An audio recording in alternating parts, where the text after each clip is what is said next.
Lorsqu'Henri Proglio a créé la fondation d'entreprise Veolia Environnement, il a fixé à cette fondation trois missions principales.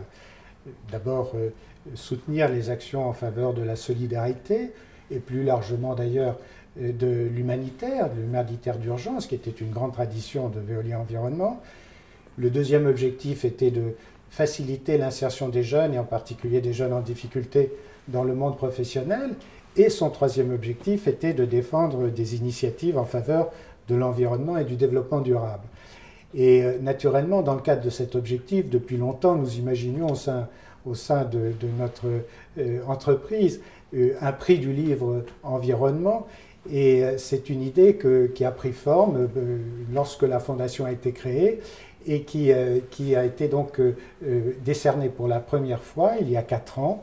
Et ce prix du livre était destiné à soutenir une œuvre, quelle que soit sa forme d'ailleurs, qu'elle soit sous forme romanesque, sous forme d'études, sous forme de livres, de photos par exemple, de distinguer une œuvre qui nous paraissait particulièrement susceptible de vulgariser les problèmes liés à l'environnement, au-delà, si vous voulez, de la passion un peu émotionnelle qui naît de la profusion d'images sur les difficultés de l'environnement de la planète. Il s'agissait donc de prendre un peu de distance par rapport à l'actualité et à l'émotion pour donner la place également à la réflexion, au recul par rapport à ces problèmes fondamentaux pour notre avenir. Et ça a été donc l'objet essentiel et premier du prix du livre sur l'environnement. J'ajoute d'ailleurs que nous avions vérifié et qu'il se trouve qu'aucun prix national de livres consacrés à l'environnement n'existait, même si certains prix étaient décernés sur le plan local. Et donc, il y avait un manque, je dirais, dans l'ensemble et la multitude des prix littéraires. Et ce manque, nous avons essayé de le combler. Notre propos n'est évidemment pas de privilégier des œuvres trop abstraites, trop scientifiques, même si certaines d'entre elles sont remarquables de pertinence, remarquables de vision sur l'avenir.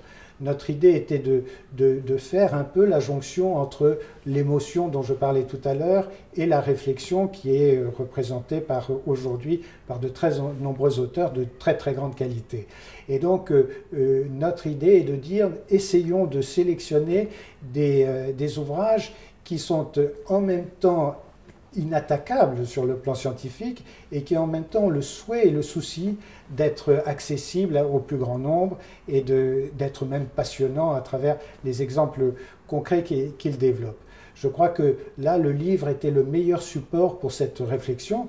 Et d'ailleurs, j'ajouterais que si nous avons choisi de décerner ce prix à la veille des vacances, des grandes vacances, c'est pour encourager les lecteurs. Vous savez que chacun d'entre nous emporte 2 ou 3 livres pendant ses vacances. Encourager les lecteurs à prendre le prix du livre environnement qui peut être un compagnon de très bonne compagnie durant les vacances d'été. Ce prix, nous essayons de le renforcer chaque année. C'est difficile pour un prix de trouver sa place dans l'ensemble des distinctions littéraires qui sont attribuées année après année.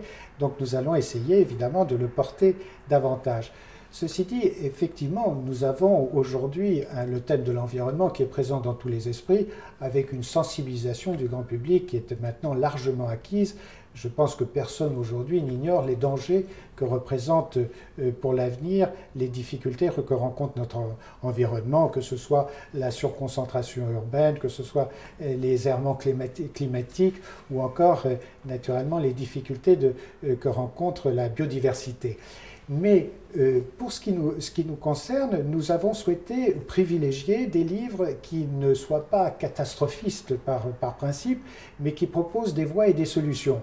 Naturellement, aucun d'entre eux ne pourra couvrir toutes les voies possibles et toutes les pistes possibles pour tenter d'enrayer le phénomène de dégradation de notre planète, mais notre souhait, c'est tout de même de privilégier non pas l'optimisme, mais la volonté de répondre avec efficacité et le mieux possible aux enjeux de l'environnement de demain.